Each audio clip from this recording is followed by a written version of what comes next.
बच्चे को धमकाएँ नहीं। 7 साल तक के जो बच्चे होते हैं ना ख़ास तौर पे, इनका एनालिटिकल माइंड इतना काम नहीं कर रहा होता। ये इमोशनल माइंड से चल रहे होते हैं। लाशऊर गालिब होता है इन पे। यही वजह है कि आप इनको फ़ेयरी टेल कहानियाँ सुनाते हैं ना, परियों की कहानियाँ, फ़रिश्तों की कहानियाँ, ये सुपरमैन को उड़ता हुआ देख के यकीन कर लेते हैं। क्यों? क्योंकि इमोशनल माइंड जो होता है वो गालिब होता है।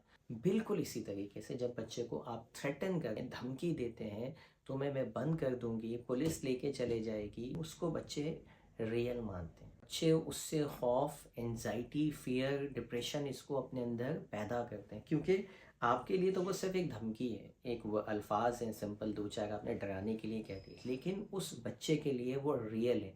वो उसको पूरा विजुअलाइज़ करता है अपने माइंड के अंदर और उस खौफ को अपने अंदर बिठाता चला जाता है। इस तरह वो दूसरे बच्चों की निस्बत जो है वो निडर नहीं होता, वो खौफ़ ज़दा बच्चा होता है। कॉन्फिडेंस की उसके अंदर कमी आती चली जाती है क्योंकि